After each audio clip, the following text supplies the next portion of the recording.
Thank you. This is a Q&A session, and it's, I've been out of this loop for a long time, so please be kind to me.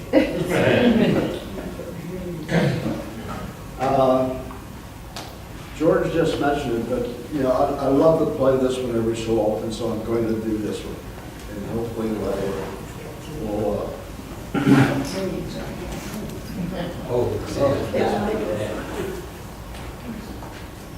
Welcome, and thank you for worshiping with us today.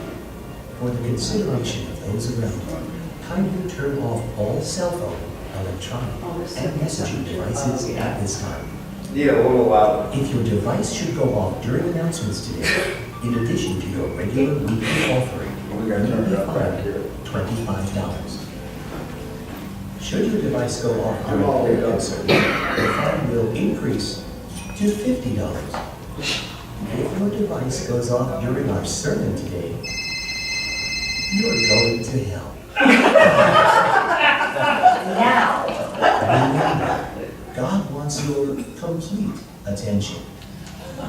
Thank you, and enjoy the service. We haven't gone to that drastic situation. No, sure, no, sir. We'll probably start that next week. All the chairs we're going to get wired this week.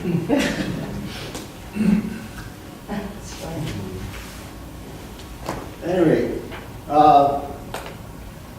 I've got a couple of things I want to cover, but let's find out what the questions are. If they're too hard, I'll go back to what I want to cover. If they're easy, I'll answer a couple of them. So does anybody have a question? I see one from our new attendee. Yeah. I got a letter from Apple asking me to participate in the Apple Heart Study, and I haven't answered it yet because I don't know too much about it, but I do have an Apple Watch. Maybe that's why they sent it to me, but does anybody think that's a good thing to get your... Apple Health Study? Yeah, heart. Did I say health? Heart. Yeah. And they don't tell for you. sure why you should be here next week. I know, well, I would be, but I'm not, so I guess I'll have to do it online. So I'll follow up online, but All right.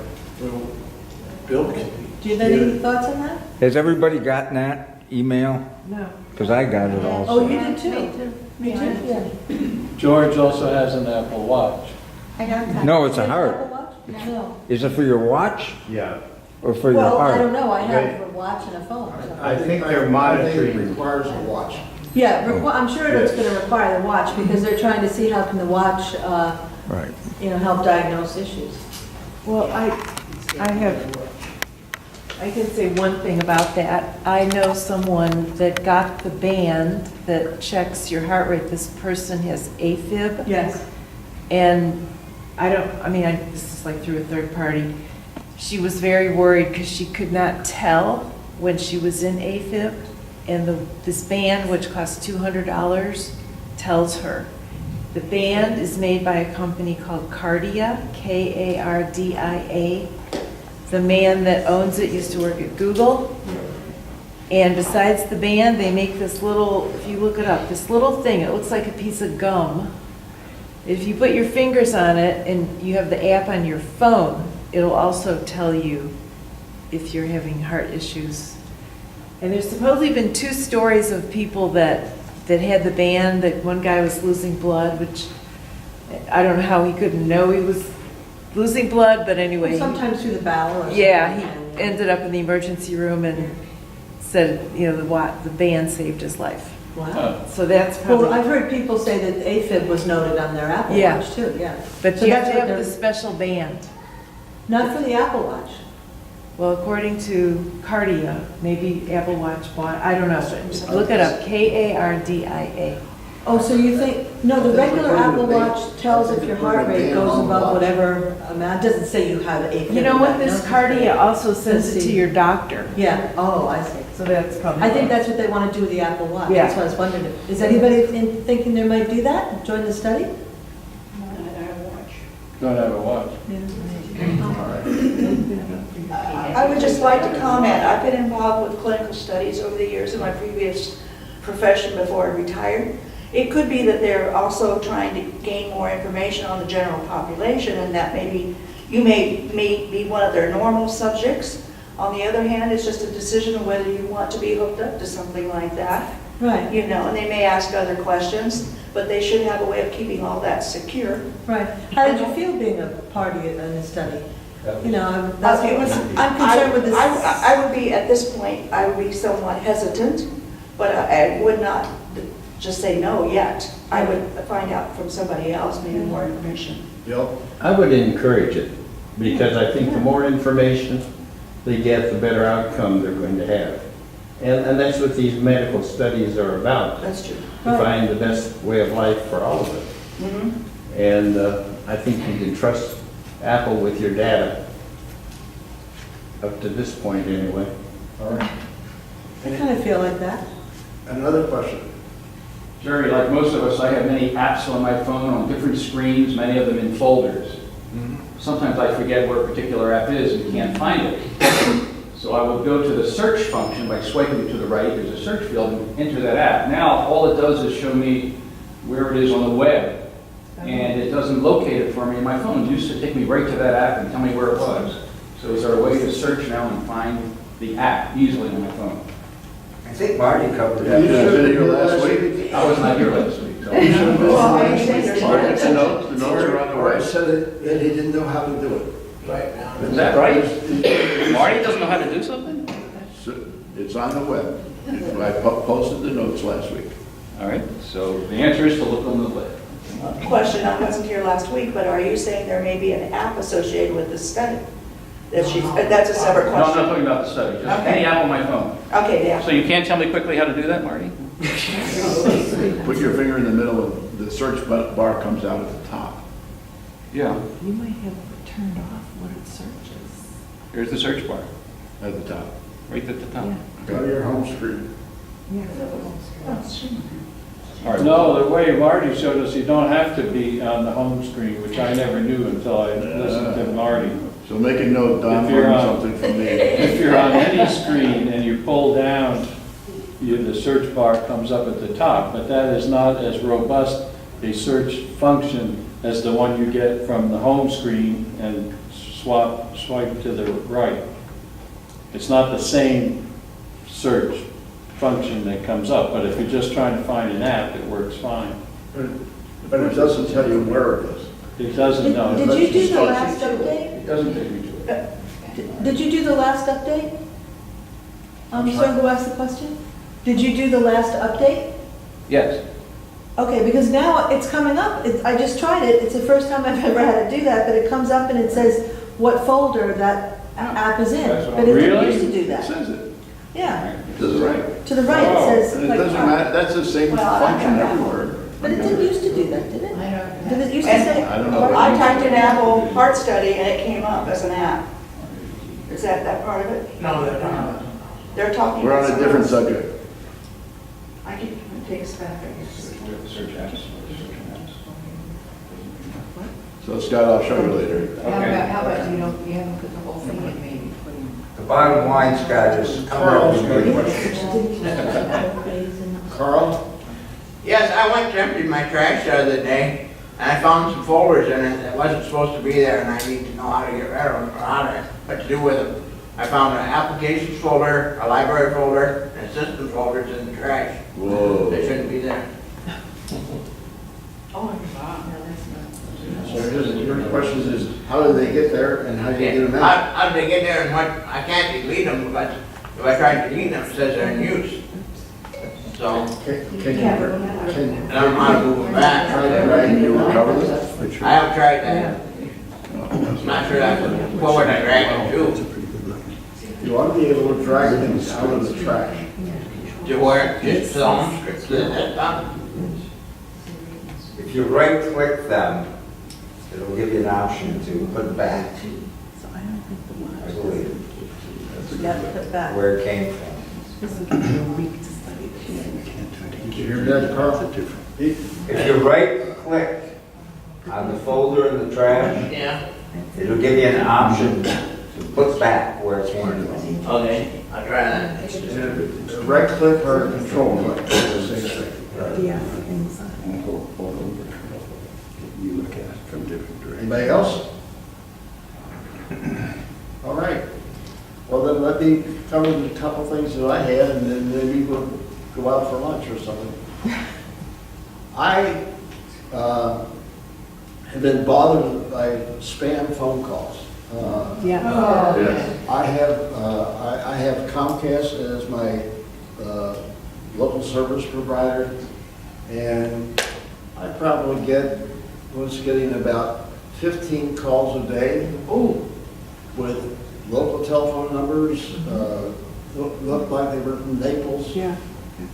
And unfortunately, my belief is just let it go to the answering machine, but my significant other believes that the phone should be picked up and answered. And so if I don't pick it up, my wife will pick it up, and then she will sign up for a survey of our ducts, or she'll have a roof inspected, or something else that's being sold. So I pick up the phone, and then I hit the off button, and I get this lecture. They're trying to earn their living, and you aren't even listening to their sales pitch. So about 2 weeks ago, I sent you an email through the discussion group about spam phone calls. And one of the things that was mentioned was a service called No More Robo. NOMORBO.com. And I signed up for it. It's free. And I'm going to go to their website if I can get that up here and let you see it. You don't have a landline, right? You have Comcast phone, so it's not real wired It's phone. okay. It is, but it's coming into my house. It's not cellular, I guess is putting that. It is a landline in my opinion. It's a CenturyLink line, not Comcast or somebody. It's No, it's Comcast. It's Comcast. Okay. Part of the simple play. Yeah, but you can't put apps on a CenturyLink phone. I'm not putting apps on my Comcast phone. My wife uses a phone that has a wire on it and a rotary dial. No, she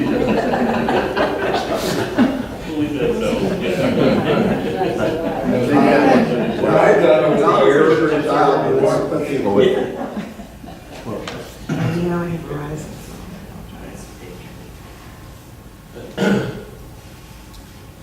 Here's the website, and in addition to working on what I call landline, which is the house phone, they also say they work with mobile phones, but let's give it an indication. Let's see. Apple app. Robo. Privacy fans, cover your ears. I'm about to say a dirty word. Robocall. You know, recorded phone calls that invade your space, interrupt your dinners, offer you free trips to wherever. Mostly illegal scams. And all annoying. They even ignore the do not call list. The rescue? No more Robo. That won the FTC's Robocall Challenge. Identifies robocalls and answers them so they don't get through to you. Legitimate automated calls, like school closing notifications, are still allowed. Best of all, when you use No More Robo, you help stop robocalling for everyone. Because you help No More Robo see when one robocaller is dialing thousands of people. So No More Robo can blacklist them fast. I'm Paul Hoffman for No More Robo.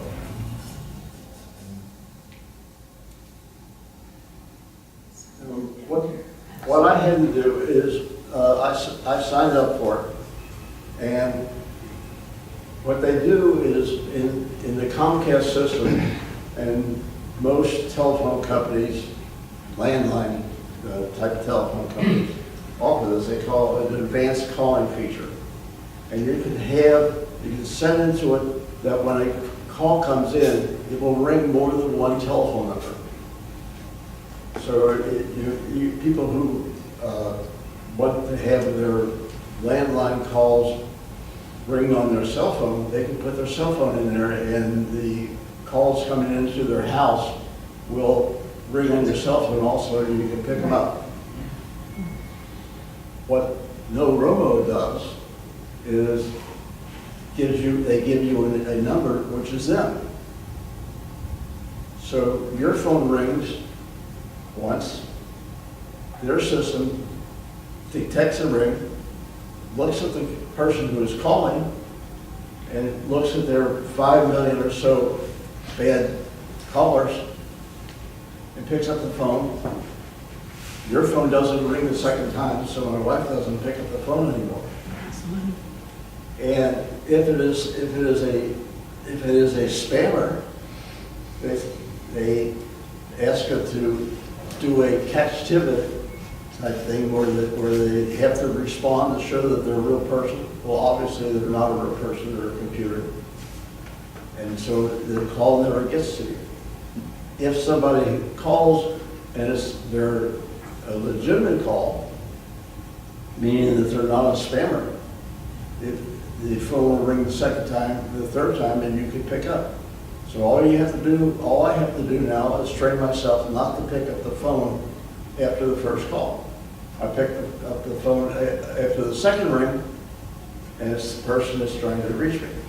It is a significant improvement in my life. And if you're like the rest of us, you are getting these calls every day, trying to say, oh, you've been saying it so often that you want this trip. I have never stayed with you, ma'am, and it's a recording.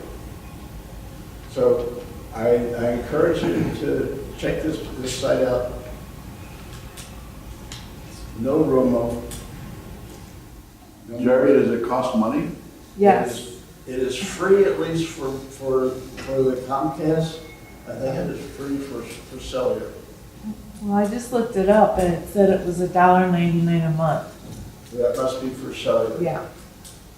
It is free for me for Comcast for my landline. Scott. Scott, AT&T has a similar service called AT&T Call Protect. And it is free. They have a plus version, which I do not pay for, but the Call Protect yesterday blocked 7 calls, and so far this month, 27 or 28. It detects them, it says potential fraud or telemarketer, and the calls don't go through. So, and that's a free service. AT&T Call Protect. Does it ring at all? Pardon? Does it ring at all? No. Not even once? Blocks the call before it comes in. That's not for landline, though. I don't think so. I think it's just Okay. Back there. Yeah, there's an app called TrueCaller, which I have on my iPhone, and it's a free app, and I think it was free, but it blocks stuff, and you'll get a little message saying that they blocked such and such. But I get on my phone, spam detected. That must be an Apple thing. For every once in a while, I'll get a call and it says scam detected, and the phone doesn't ring or anything, but I'll have a message. I don't know where that comes from, unless it's also from this TrueCaller. It must be. I've never seen that. Oh, okay, so that's this TrueCaller, but it's great. But my question to you, Jerry, is how do they determine what is a bad number? Because I get all kinds of calls. I have a CenturyLink landline, and what they do now is it'll show on the caller ID. I've got one of those Panasonic from Costco answering machines, and it'll say 239-434, which is my personal, that's my phone number. So I went through my contacts, and the only contact I had with that same prefix was Muffy. So I put her in as a contact, but I block anything else that comes in and it says 239-434. I just push on the Panasonic thing. You can put, block, but they there's 1,000 numbers that it could be, 10,000. So I have to block every one. Does it know that it's a spoof number and block those automatically? The answer, as far as I read in my observation for what's happening, because I was getting the same thing. Again, I'm talking about, I have an iPhone, but I only use it to call up my wife and say, what was it that you told me to get the groceries? I have not yet taken a call on my cell phone. Everybody call Jared. Yeah, get ready. What I understand is that they are getting the real number, not the one that the caller ID is presenting. They have the real number of the place that is originating the call. And they have a huge data bank and very fast computers that intercept it. And if it's out in their database, they grab it. If it's not in their database, they let it ring through. Eric, I've been using Robo for a couple of years, and I found it works very well. And just like you said, you get one ring, and if it doesn't ring a second time, just let it go. It still, I wind up getting, well, maybe about a third of my calls that are coming in that I shouldn't get. I still get some robocalls, some recording that spoof you one way or another, but I'm taking care of 2/3 of them anyhow. I'm waiting for the next election season to come up for the primaries to see if they kill that, because that is, if you're in the do not call registry, the politicians do not have to obey it. They're exempt. And I'm waiting to see if no Romo deals with the senators. Yeah. What about a recorded call from, say, your doctor's office or something? Is that, Those come through. those still come through fine? You don't miss any of those? Because they're not in the database. They're not in the database. They're not in the database. They're all- I use Xfinity Connect, which is what you described. I could actually answer my home phone on my iPad or my iPhone. I don't answer the phone, but I do know that the call has come through, because I see it on my watch or I see it on my iPad, and it will take a message, or it will, and then it will put it in my email. It'll print the message and it will take an oral message. So my question is, if you have this, does that cancel out the Xfinity Connect piece? I don't know the answer to that, but I would think not.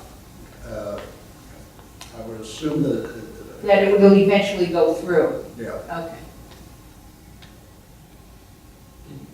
The cost for this is free for 30 days, and then $1.99 a month, or $19.99 for a year. For no more.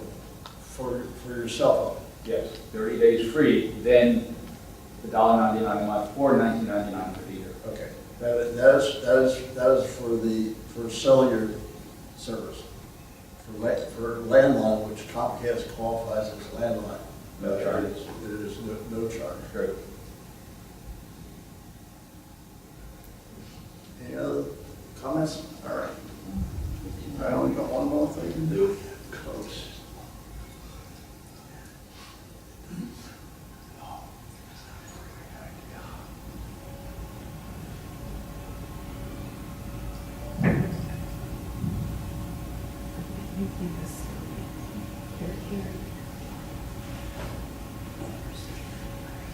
Sometimes I talk about the importance of passwords. Not often, but sometimes. Or sometimes I don't talk about the importance of passwords. I forget which it is. I wanted to show you a website that you can use to check out the quality of your passwords. And so this is, if I can capture this.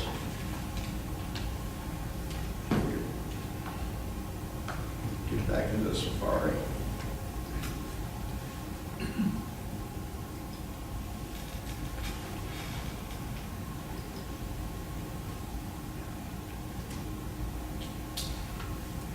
This is a website that the Take Control people put up.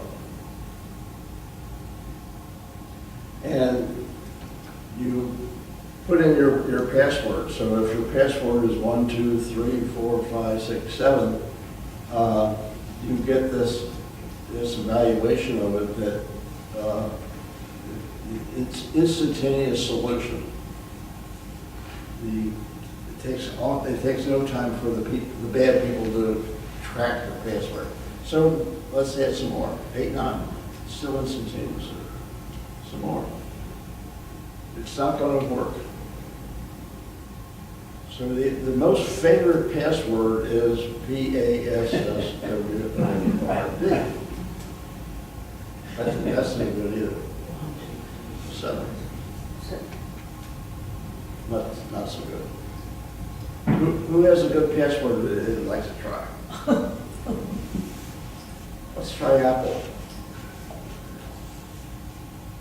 Apple Care. It would take them about 4 minutes to crack.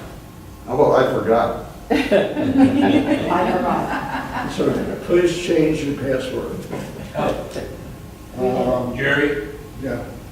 would you try Apple Care, but would you begin and end it with $signs and put a $sign in between Apple and Care?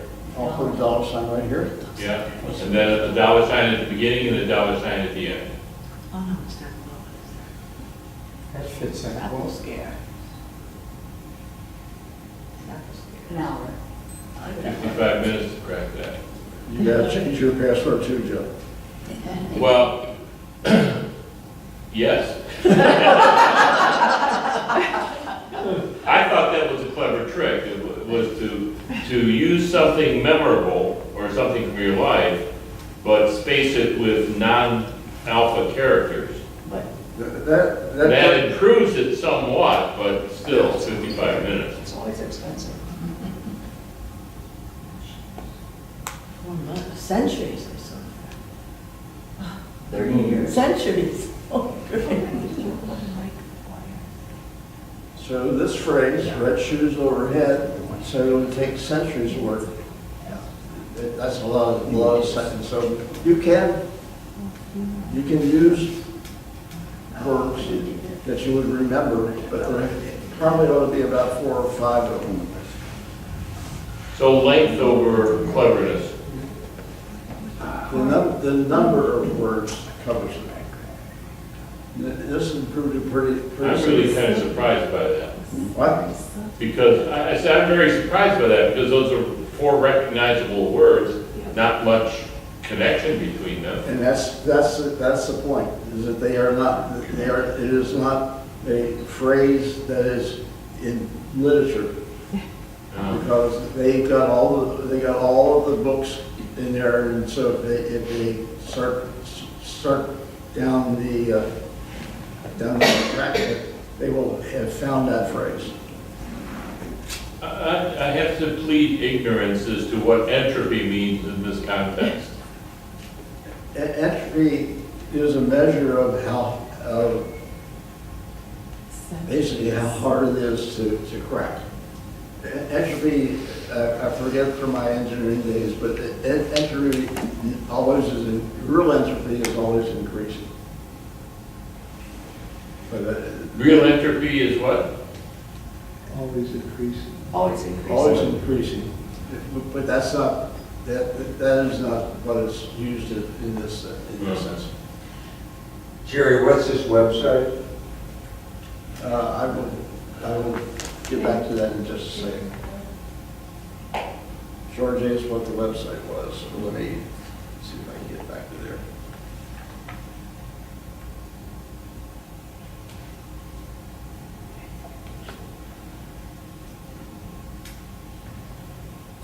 takecontrolbooks.com/resources/0148/CXCBBN.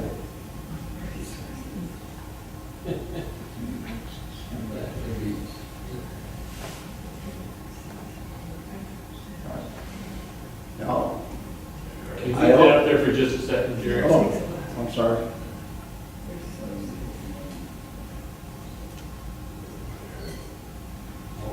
You'll also Just all the characters at the bottom of the keyboard. promote one password. So what I'm going to do now is unlock one password and use this password generator to get some, what they think are good passwords. What's your password for one password? Apple? 1, 2, 3, 4, 5. Apple dollars.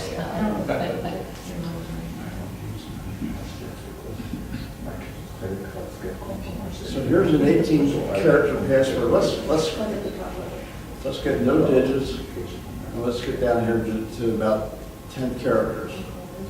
Let's get down to 8 characters. I'm going to copy this and see if I can get the word. Put it in that program. Yeah.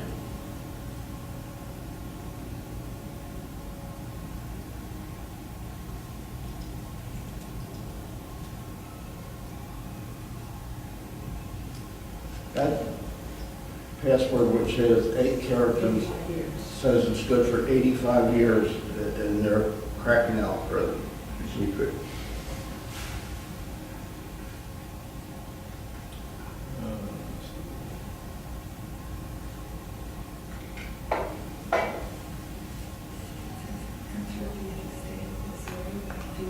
I'm going crazy because I have this thing set up for spaces. And unfortunately, it's giving me different views every time. Let's see if I can do it this way.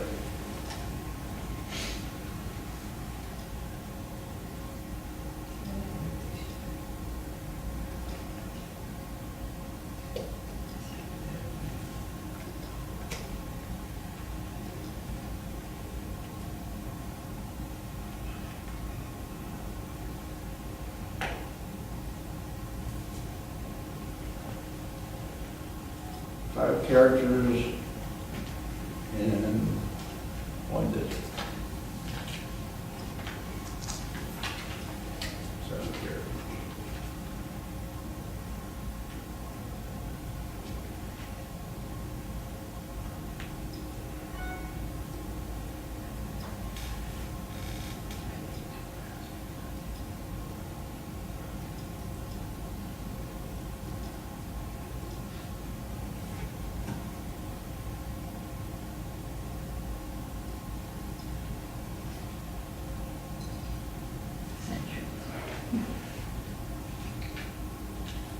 So that, I guess what I'm saying is that the one password generator creates pretty good passwords without it being too long. But you would never remember. You might remember red shoes overhead or something like that. Scott? The trick that I use, that is 9 characters, all letters, and just a combination of lower and uppercase with no special characters. But you can make up a sentence that you can remember and use the first letter of each word. For example, I attend every NMUG class to hear Marty Dorio's tips. So, and then just take the first letter of each one, and you could alternate capitals, but a sentence you'll remember, and it will come out very similar to that, but it will have some meaning to you. Yes. And that's a nice trick to make a good password. Yes. Or song title, the first letter from the song title, or within a song title. Or a song title, sure. But if you make up, we make up sentences and it's something that's meaningful and each first letter, and I can remember that without having to go to one password. And for the 400 different places that you log into, you use the same password. No, I just use that for 2 or 3 people. Then I use one password for the rest. I have a question, Jerry. I recently, one of my credit cards got compromised, and the strongest password didn't help. The credit card had to be replaced, which is very annoying. Also, once in a while, the large companies get hacked, and they request that you change your password. I wonder, with all this hoopla about strong passwords, and incidentally, the red shoe will not fly with many companies because they insist you have to have some special character, which that one didn't have. How do we protect ourselves against this awkward losing of credit card? They exchange credit cards, and then, I mean, do these strong passwords protect us against hackers? No. in large accounts? I mean, that's my question. And if they don't, then I'll be very straight and very honest. I believe in some other protection. Where can I get hurt? Somebody sucks off my bank account. So how do I get, nobody can have access to my bank account because I have some kind of double authentication or verification. I have a special thing that I have to push to get a special transaction number, and no hacker can do that. So I feel extremely protected as far as my bank accounts are concerned, and also my accounts with the stock market. So I question why use all these strong passwords? Where do they really protect me when I need protection? That's really a question I have. I don't know the answer to that, but I do have my sister-in-law had her bank account cleared out. Somebody got in and was able to transfer all the money in their savings accounts with the bank. Started down the road. Two hours later, the path is lost, and so they pretty significant. So the bank insisted she gave the passwords to somebody. She insists that they didn't. I don't know the answer to that. Doesn't the FDIC protect something like that? Not so far. What bank is it? So, well, the FDIC only protects you if the bank fails. Bank fails. They don't protect against hacking. The main thing is that they're not going to sit and go call the bank and guess at your username and guess at your password. What they do is these breaches that took place, like Kardia, where they got access to millions of account names and passwords and all the information. That's being sold on the dark web. It's being bought by criminals.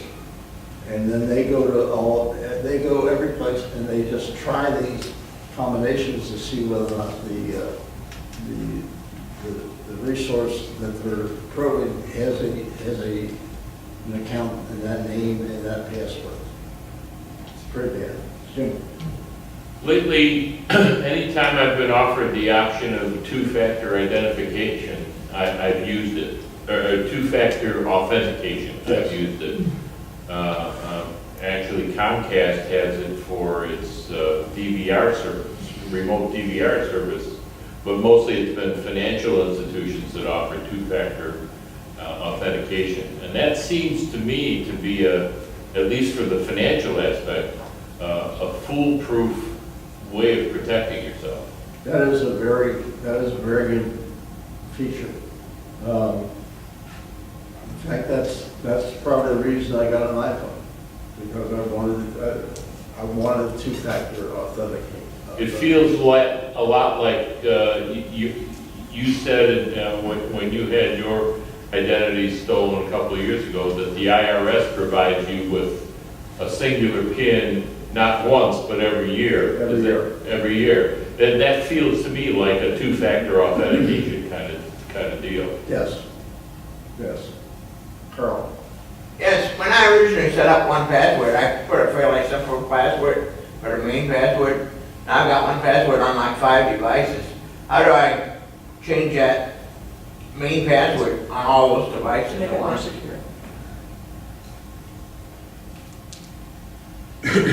As I understand it, you can change the main, I would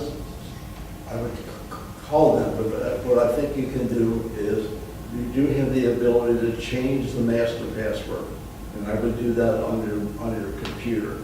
And once that's changed, if they're synchronized, then the databases will be synchronized through either iCloud or Dropbox or through 1Password's synchronization of the databases.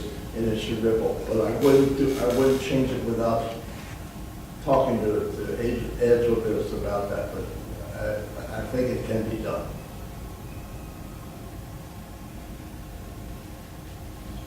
Jared? Question, Becker? Yes. Do you also use Keychain on your Apple devices if you do 1Password, or you don't use that anymore? Keychain, you use Keychain. I don't use Keychain hardly at all. The reason being is that if Keychain, access to Keychain is only as strong as the password you use for your user account for your computer. So if your password to log into your computer is not significantly robust, then Keychain is vulnerable to anybody that can physically get to your computer and log into your system. Only physically though, not hackers. Not hackers. So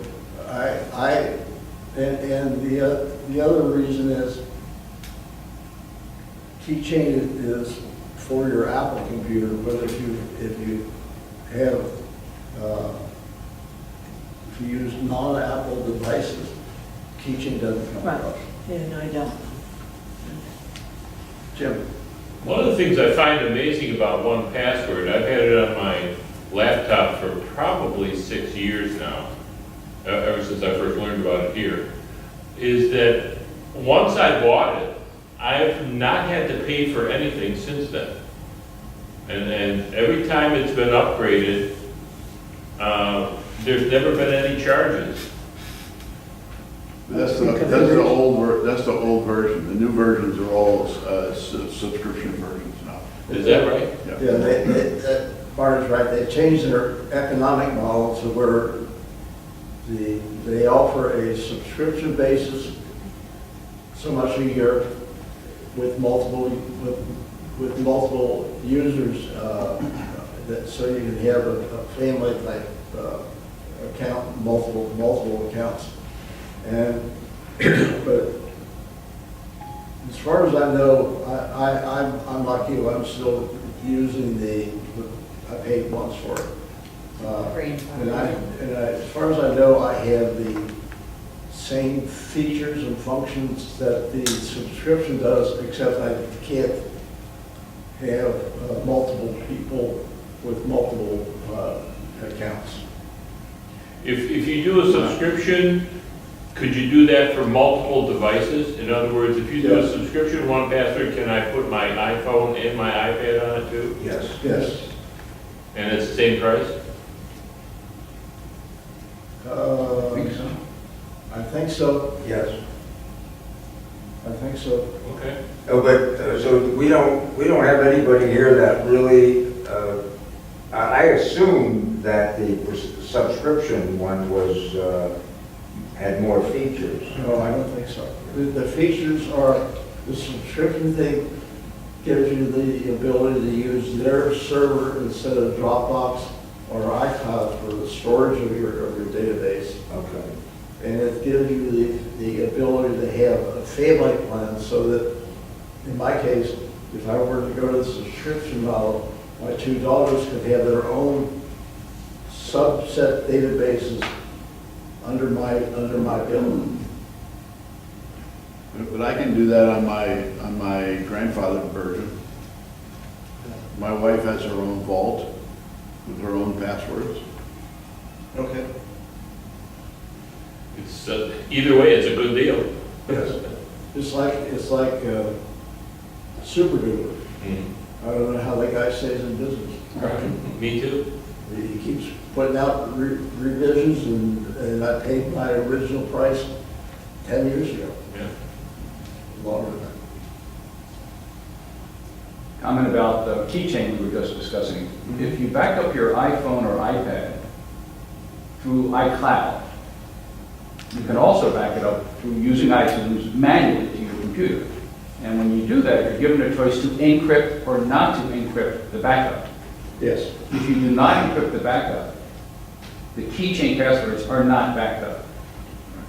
They're not included in the backup.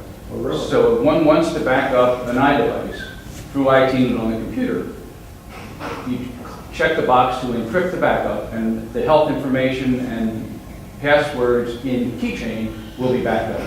But you must remember that password, or it's because it's not retrievable. Okay. I didn't know that. That subscription model, is that not how Microsoft Office is now? You can't buy one and use it for, it's all subscription, is that correct? Well, with Microsoft Office subscription, I think you get, Martin, was it about 5 computers? Yeah, 5. It depends on the version, but the common one is 5. But it's an annuity to them, right? You have to pay every year. Yes. Yeah. But there is also a desktop version you can buy. You can buy Office for your desktop for $300 or whatever. For one or device, yeah. just for one computer? Again, I think there's very different versions for 1 or 3. Thank you. All right. Any other questions? I've used up what I had prepared, and we didn't have any questions. Jim? This is just for the group. I have an iPad Pro that's about a year and a half old, and the Touch ID is very unreliable on it. Is anybody else running into that? No. I mean, I'll set the Touch ID, use my thumb or my index finger, and it'll work maybe once or twice, and then I can't open it with Touch ID. It seems strange for an iPad Pro, not that it Works fine. yours works fine. No, I think you need to take that into the Apple Store. Is that a repairable thing? They might Well, give it's you a just new one. capacitor, right? Is that right? They might give you a new one. Even if it's out of warranty? It's just a capacitor, right? So You it get a might nice person. need adjustment. I had a problem with my iPad Pro and they replaced it. That's an encouraging thought. I also had trouble with my smart cover keyboard and they replaced that. Yeah, also, if you have a computer that's 5 or 6 years old and it's not covered by Apple Care, from what I understand, if you get on the phone with Apple Care, they'll take you through the same process and solve your problem free of charge. Yeah, I've used that several times. Yeah, I mean, my sister-in-law, Free of charge? free of Yeah. charge. They really don't care about it. They don't care anymore. It used to be that it was $30 or whatever for a case number. They're happy to help even for something that's no longer under Apple Care. I don't know about something that, what do they call it, that they consider, that they don't support anymore if it's really old. But if it's, I've called on my 2013 MacBook Pro and they've been happy to help. Don't ask me what Apple works. Jerry, could I add an item to your list? Yes. You've been talking about spaces. I don't use spaces. Could you show us what that's all about? Yeah. Spaces is, basically what Spaces lets you do is have multiple screens.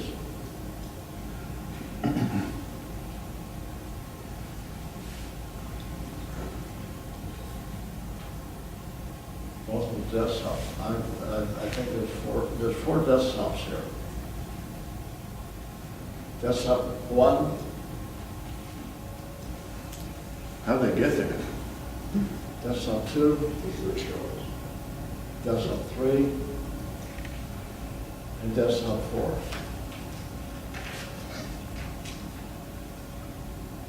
And what I've used them for in this system is to have different applications run on different workstations, on different desktops.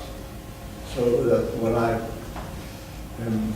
I was teaching, if I was wanting to do address book and mail, I wanted a full screen for mail, I don't want a full screen for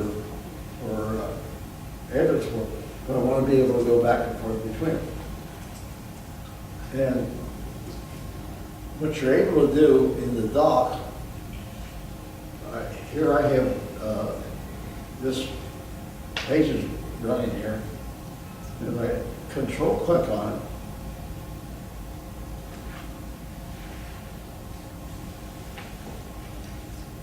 I have this ability here to, under options, to assign the application to a specific desktop.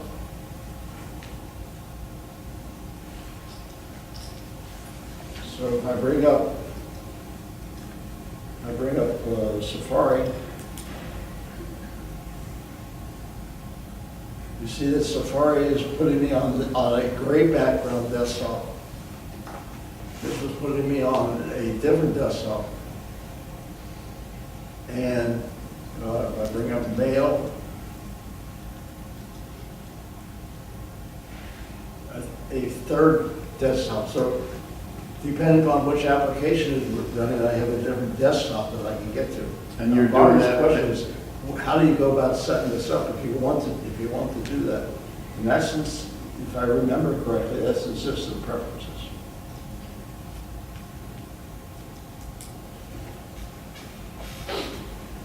Under mission control.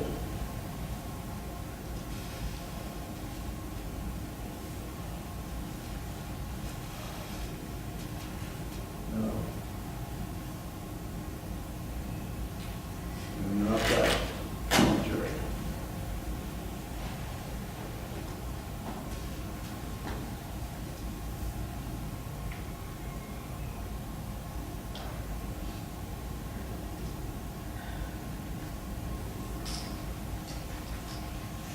I don't remember. I will have to. I will Wait, have to dig what are you that trying to out. do? Because I do use the spaces a lot. How do you set it up? You just go, you don't go from system preferences, you just swipe up with your 4 fingers, and then it's the plus over here, and you hit the plus sign, and then you can change the display picture so that you know which desktop is which. So now I'm on a different, if I wanted to change a display, I could just do that first. So, But the thing that confuses me about it is you have the stuff that's on your main desktop, this crap that I have there, goes on every desktop. So when they figure out how not to use that, I'll do it more. Right.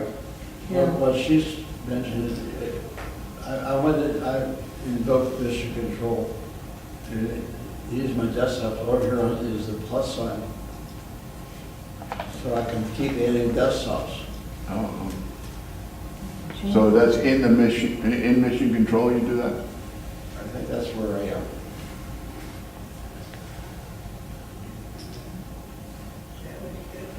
And mouse button 3 is mission control. So I'm in mission control and I'm able to assign and create desktops and see.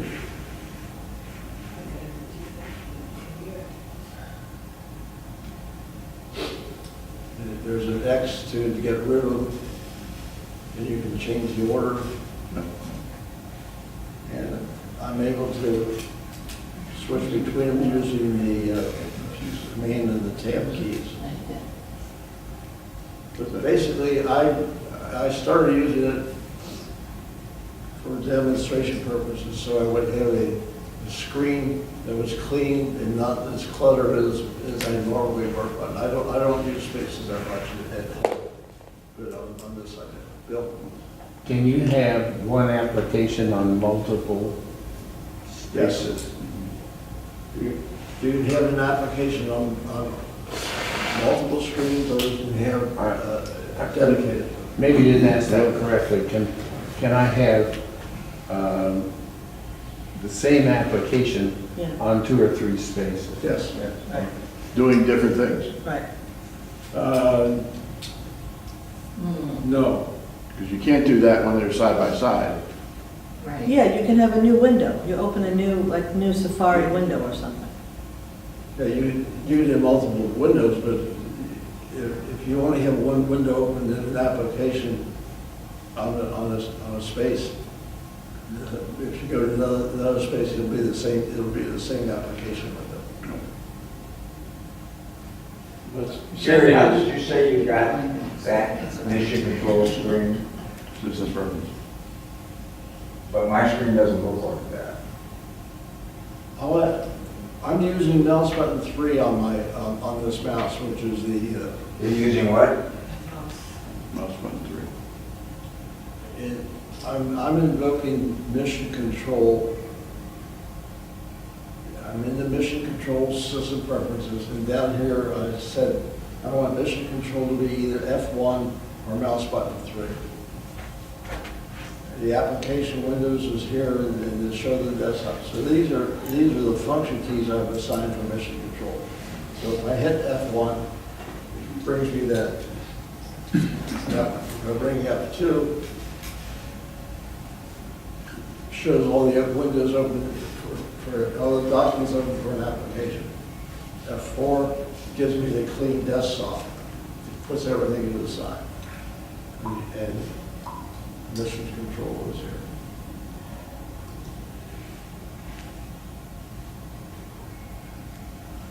But anyway, you set up the system preferences under mission control. And if you, this is also where you do the side-by-side application, where you split your screen. Where you want to, you want your left side of your screen and your right side of the screen to be 2 different applications. That is also part of mission control. But you tapped on the green button to do that. Yeah, but you're using the mission control spaces features.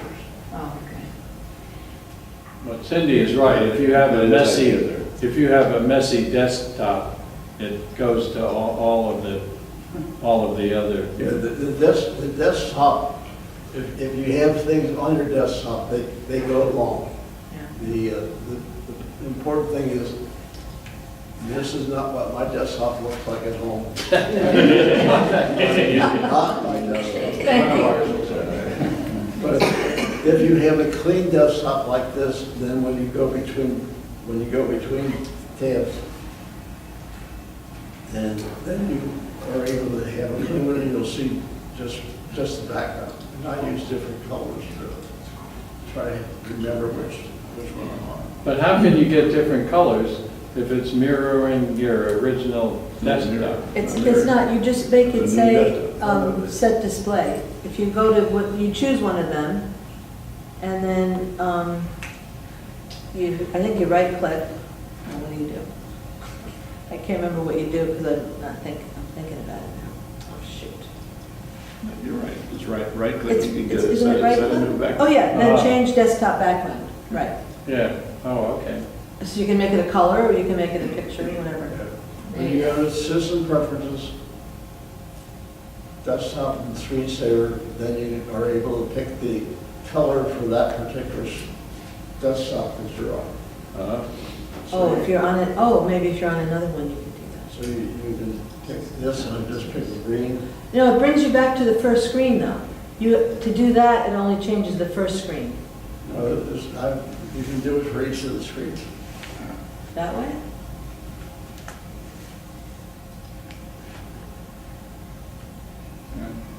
So each of the desktops are independently color controlled if you want. You switch screens without having them at the top this time. Use one of the arrows to switch. I'm using the command and the tab to go back and forth between screens.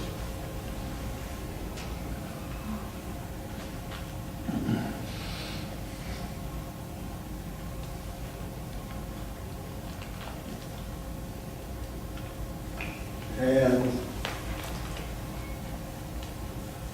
How does it know you're not just changing apps in the one screen, which the command tab does also, right?